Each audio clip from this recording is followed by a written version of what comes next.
hearted effort. They're leaning into the problem and helping fix the problem. Authority, again, 13 days early, opening the runway today. But you've also heard we have a telecom problem. And so we had a glitch in the system. The FAA did a remarkable job fixing the glitch in our software. But then Verizon stood up and said, you know what? We are going to make this a priority. We're going to fix the not-so-great line that goes from the Philly-Tracon up to N90 here in New York. And they did that in record time, in less than a month's time. Now, that new fiber line's not stood up yet because we're testing it. Right now, it has to be tested. The FAA has some pretty laborious testing procedures, which is, we appreciate that, Chris, thank you. But that process is underway and, again, happening very quickly.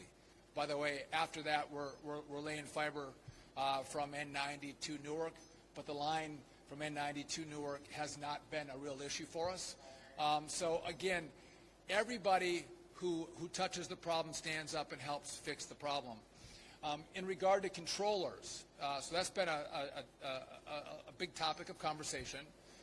You all know that we're 3,000 controllers short across the country right now, and that has been seen probably to the biggest extent at the Philly-Tracon, which services the Newark Airport. And so just some background numbers. There's 22 controllers at Philly. There's 5 supervisors. 6 of those 22 controllers are on leave right now. So there's only 16 controllers that work the Philly-Tracon. However, there are 16 controllers who are training right now for the Philly at the Philly-Tracon for this airspace, and most of them are experienced controllers. And so on a rolling basis, over the next year, we're going to have more controllers come online into the Philly-Tracon. In addition, we just brought in another 6 trainees into the Philly-Tracon to also train up. So the problem we're seeing with controllers, it can't be fixed overnight. It takes time to train up on this airspace. But we've addressed the problem by bringing more controllers to train up in the Philly-Tracon that, again, controls Newark here.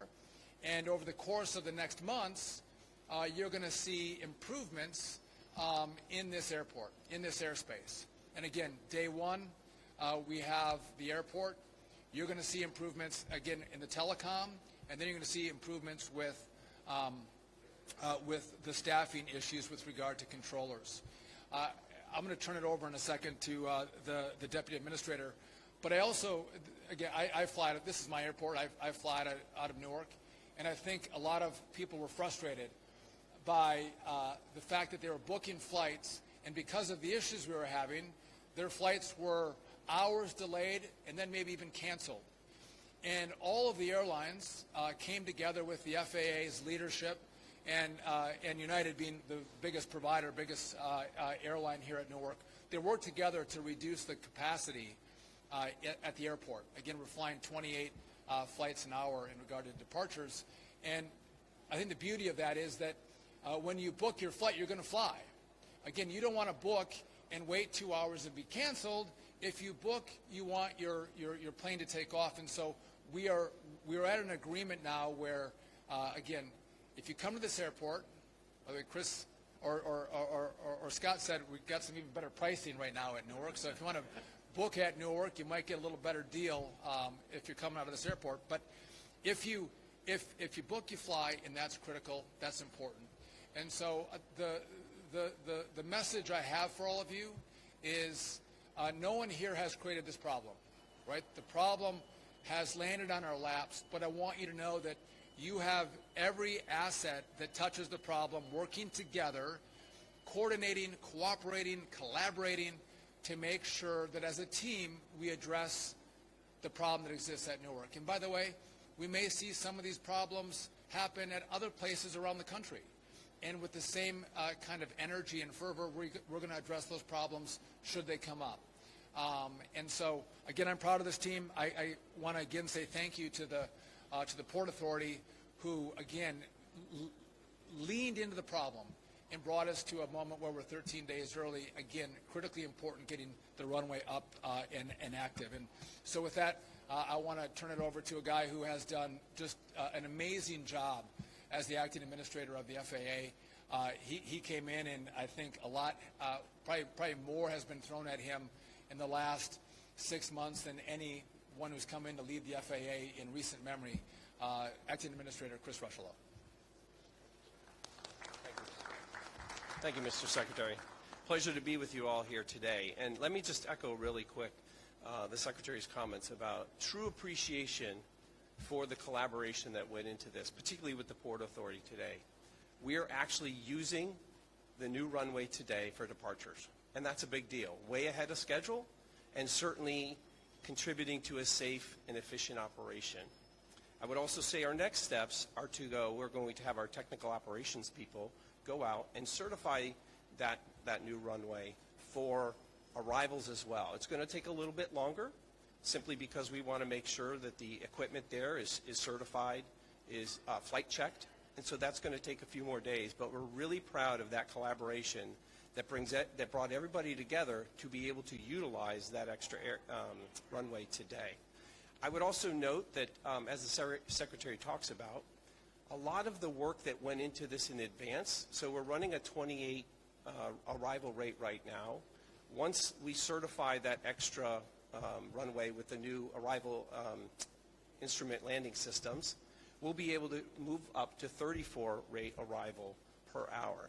Again, a lot of that has to do with the collaboration that went into it with the airlines, with the Port Authority, in order to make sure that we're supporting a smooth and efficient and reliable air transportation system for the summer with everybody involved. So it's a real pleasure to be here today. I'm very proud of the work we've done in collaboration, particularly the FAA technical operations and controllers.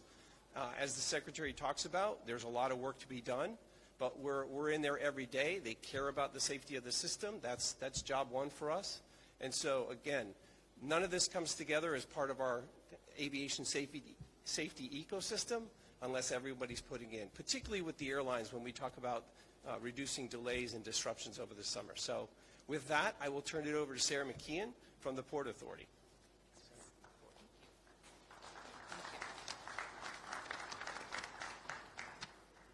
Good afternoon, everybody. Thank you so much all for being here. And Secretary Duffy, we appreciate you joining us at Newark to mark this tremendous milestone. I want to take a moment to really emphasize the incredible achievement of our Port Authority staff and our partners at Crisdell Construction, who completed this phase of the Newark rehabilitation of the runway project 13 full days ahead of schedule. It was no easy feat to get here. It took around-the-clock work, literally 7 days a week of people, multiple crews, paving, milling, electricians, and Port Authority aviation, operations, maintenance, and engineering staff to make this happen. Thank you to all of you for all of your dedication and hard work over the last several weeks. With all of the runways that are now in operation at Newark, the FAA air traffic controllers have maximum flexibility to safely and effectively manage arrivals and departures throughout the system. As an agency, the Port Authority is committed to ensuring that Newark is a world-class airport. This is evidenced in part by our $3 billion investment in the award-winning Newark Terminal A and our upcoming development and replacement of the Newark AirTrain system. That said, our top priority remains returning Newark to its full operational capacity. We look forward to continuing to support the FAA and the Department of Transportation in their efforts to address the staffing and technology challenges that remain to restore Newark to its full operational capacity and potential. Thank you all so much. And with that, I'll turn it over to United CEO Scott Kirby. Thank you all for joining us today, and thank you, Sarah, for the intro. Thank you to the Port Authority, Sarah, Kevin, wherever you are, for all the work to get the runway back and get it back early to help contribute to this being this airport realizing the potential that it has. But I also want to say a huge thank you to Secretary Duffy Administrator Rocheleau, and the administration.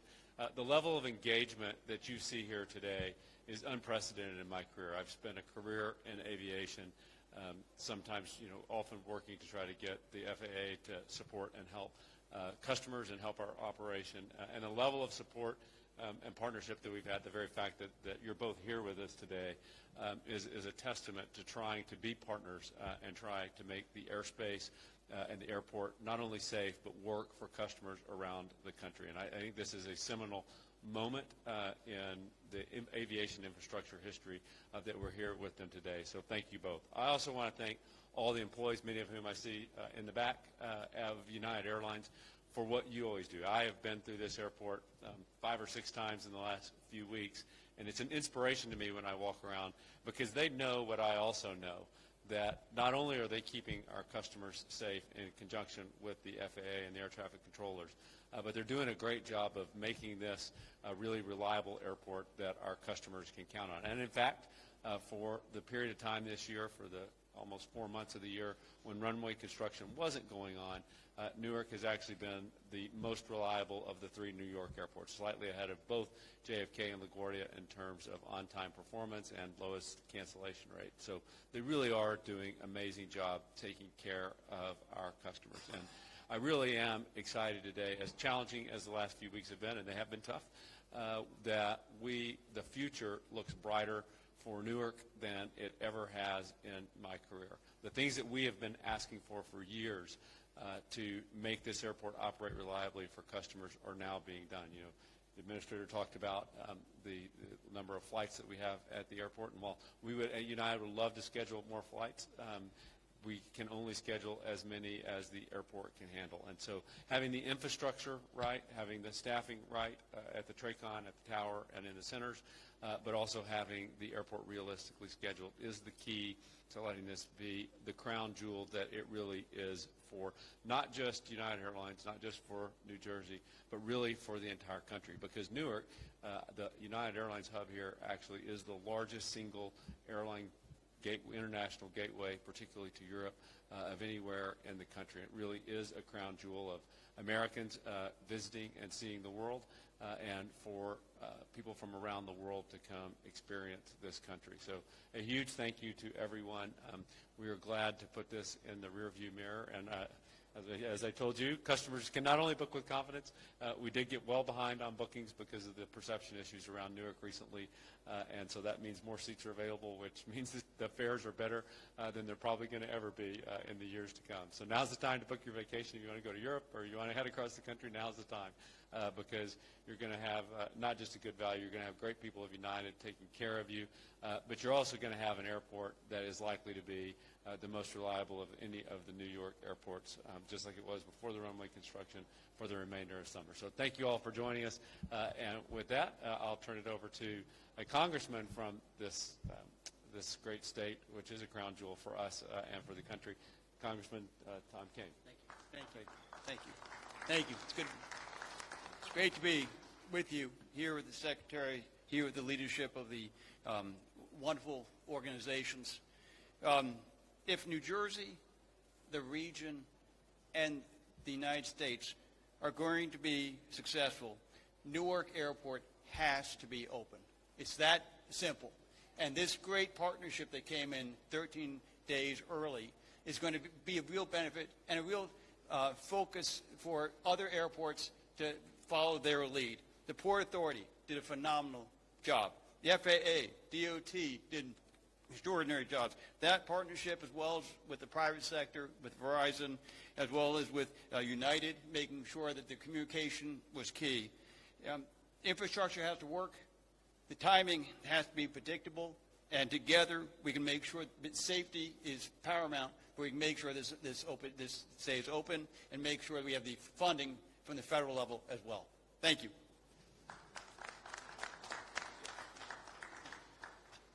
All right, we're happy to take any of the questions you may have for us.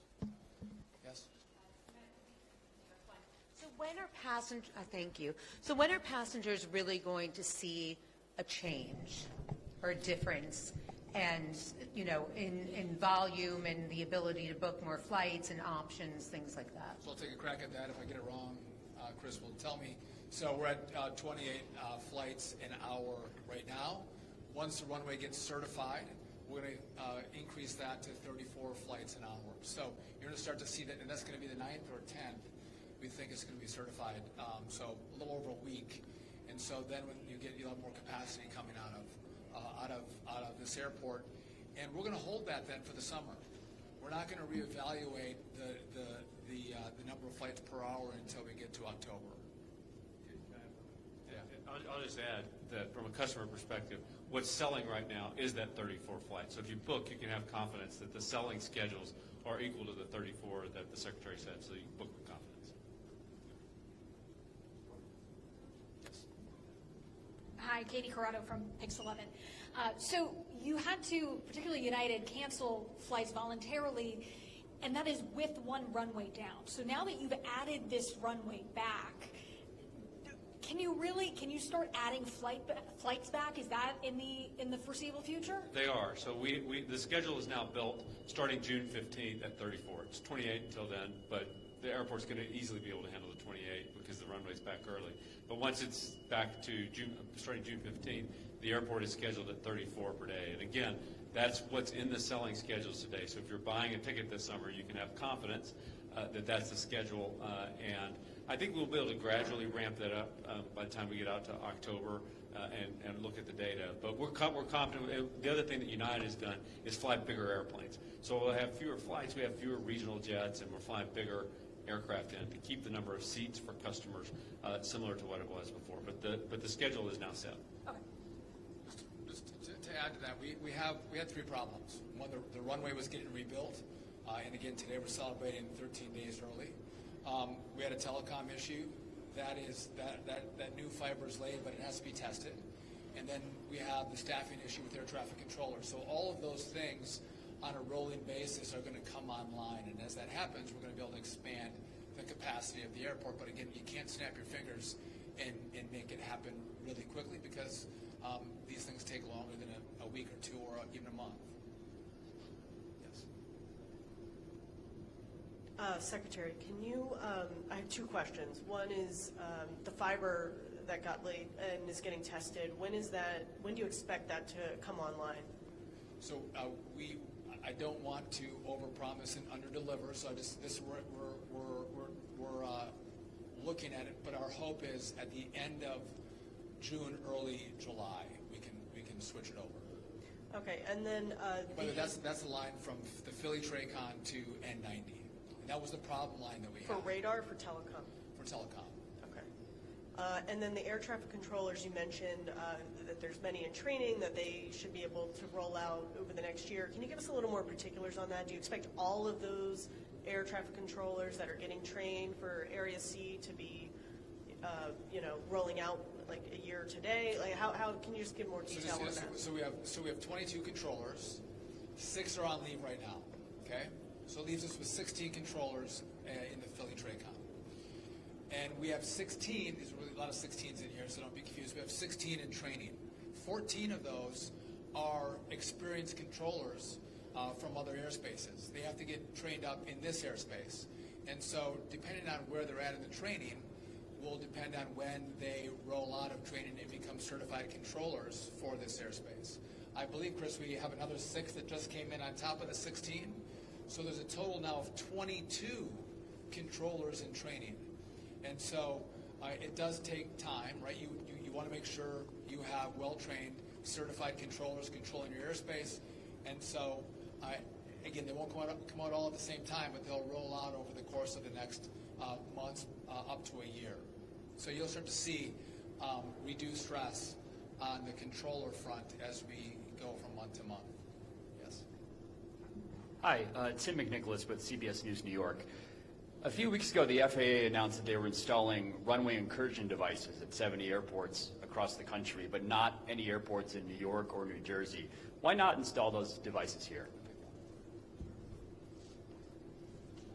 So part of our analysis when we roll out this type of equipment, the safety equipment, is looking through where we're seeing evidence of increased risk. And so what we want to do going into this is identify those airports that have perhaps increased risk, and put those safety mitigations in place as early as possible. So that's not to say that those 79 airports are the only airports that we're looking at. We're just constantly rolling through the system to make sure that as we identify these areas for this new technology, we can put that in place and make sure that we're mitigating that risk that we identify kind of in our ongoing safety analysis process. Good afternoon. Ramsey Khalife with WNYC, the local NPR station. So 2 questions. You said that Verizon took up a lot of that work to make the replacements to lay down cable. Did they do that between Long Island and Philly? Like, how many miles of cabling is that really? So that was between the Philly Dracon and New York, yes. How many exact miles? I don't know. But again, as the crow flies, I'm not sure if we went as the crow flies, but it's miles. And again, they did it very quickly. And what about the other technology? Obviously, that's something that the DOT has proposed that needs to be completely changed across the country. But that continues to age. So what effects are we going to see if that doesn't happen more immediately? So again, the equipment's been working, right? But we're starting to. It's like I'm driving my car and I'm hearing some knocks. I got some smoke coming out of the back. I got some problems, and it's incumbent upon us to tell America we have problems, and it has to be fixed. And so in the big beautiful bill, there's $12.5 billion to start this project. Big deal. I believe the Senate's going to provide more dollars for us. Also, we'll see what they do. But the failure of the past has been the FAA has gotten small tranches of money, not full funding. We need full funding, we need the money up front so we can contract out and build this brand new system across the country. That's been one problem. Usually the FAA deals with middle management. FAA projects get done at the bottom of the list normally, and they take forever. Frankly, they rarely get done. We are dealing at a CEO level as we're thinking through who's going to come in and partner with us in this project. So the buy-in is way different in this project. The money's going to be way different. And the final point is we're going to need permitting reform because this has to happen fast. And again, we're not building a 6-lane thoroughfare. We're not building skyscrapers. We're going to lay fiber. And so hopefully the Congress will work with us on that as well. And hopefully we'll get it by, end of July or August. Tom, are we going to get this by the end of July or August? By July 1. Tom says July 1. I can't wait. Yes. Thank you. Good afternoon, Secretary. If you'll forgive me, slightly technical questions. First, the fiber cable that you said is for telecom, is that going to deal with some of the radar latency issues that have been going on between N90 and Philly Tracom as well, or is that simply voice communications? It's both. It's both. Okay, thank you. And that 34 an hour that once the runway is certified should be the capacity of the runway layout here. Is that reliant on full staffing at Philly Tracom, or is that achievable with what you've got now? That's achievable with what we have right now. So we have the capacity, and now if there's something unforeseen that happens where we lose controllers for some reason, we'll scale those numbers back, but we'll have the staff to go to 34 with the current staffing at the Philly Tracom. Okay. Yes. Hi, Jelani Gibson, NJ.com. Can we get an estimate on what the flights per hour were before all of the delays started happening?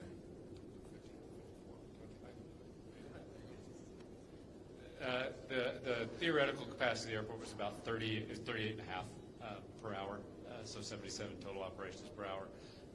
And sometimes the day, though, it was scheduled at 80 plus. That's historically actually been the challenge at Newark, is that the theoretical maximum was 38.5 per hour, and it was scheduled over that. It would just cause delays that would bleed through the day. And so that's why this is such a seminal and really turning point for not just the near term, but the long term of Newark, is because once you philosophically start matching the number of flights to be equal to the capacity of the airport, it allows the airport to run reliably, as far into the future as you can look. So this is a really big day. This agreement that the FAA drove with the airlines is really a turning point for Newark for the long term.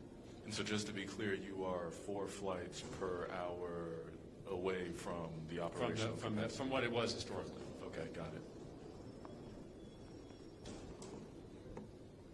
Anybody else? Hey, Lauren Simonetti, Fox Business. So when you reevaluate in October, what do you want that number per hour to be? And is the 34 number just United, or is that airport-wide? Yeah, thanks. So that's airport-wide right now, as Mr. Kirby, sorry, as Mr. Kirby described. What we're going to do is monitor that progress through the summer. So we'll watch the nature of the operations. Obviously, weather contributes to some of that as well. And then as we continue to roll new controllers on, new certified controllers, we'll be able to assess kind of where that benchmark is going forward past October. But we'll continue to work that regularly with the airlines that operate in the Port Authority to make sure that we've kind of got a good sense of that as we get into the fall and the winter. Anybody else? I just wanted to get clarity on the timeline for upping. You're having the inspection June 9th, and June 15th is when you'll actually launch the 34 planes an hour? I think the difference is in planning for the 15th, United has their schedule at 34 on the 15th, but the capacity of the airport will be 34 if certified on the 10th. Right? Okay. Yeah. Thank you. Megna with Skipped. I was wondering, as far as like the funding that you talked about for air traffic control reform, what sort of timeline do you envision for that project? So there's a number of factors, and permitting is a big one, but I believe we can do it in 3 to 4 years. And what you'll see is it's not a whole work project that completes in 3 or 4 years.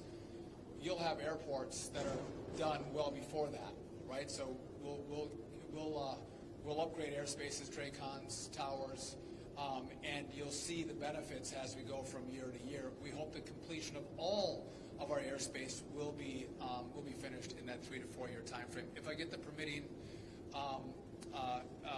reform, I think we're closer to 3. If we don't, we're closer to 4. And again, this is an American project. This is an American build. This is the most important infrastructure project that we've had in this country for decades.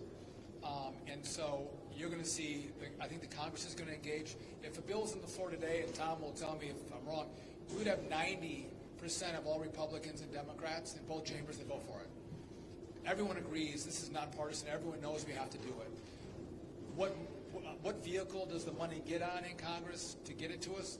That's why I left Congress. Maybe I'm not going to figure that out. But they want to do it, which is really important. And again, the companies that are going to work with us, they are going to work with us at the top level. And again, this is more like DOD, how they get their work done. It's a priority. We're going to be a priority, and that's going to mean we can do this in record time. And just the last point I'll leave you with is, as we think about all the runway, and again, it's not going to be certified for landings until the 9th and 10th. We care about safety. We want you to get to where you're going. And again, we might slow down flights. We might take time to certify a runway. We want to take time to certify air traffic controllers in the Philly TRACON. We don't want to rush anything. It's doing it the right way is what's key, so you feel that the system is safe, and we know the system is safe. And so again, we don't. Scott does not like flights delayed. I don't like flights delayed or canceled. But we will do it if we don't feel like the system is safe, or we have enough controllers, or there's an issue in the airspace. We slow it down or we shut it down. And I always get the question: is it safe to fly? Yes, it's safe to fly. And it's because we have such a great team that focuses day in and day out on the flying public safety. And so with that, I want to thank this team. I want to again thank the Port Authority for all of your work. Again, amazing how fast they worked around the clock to make today happen. With that, thank you all very much. This has been Breaking News.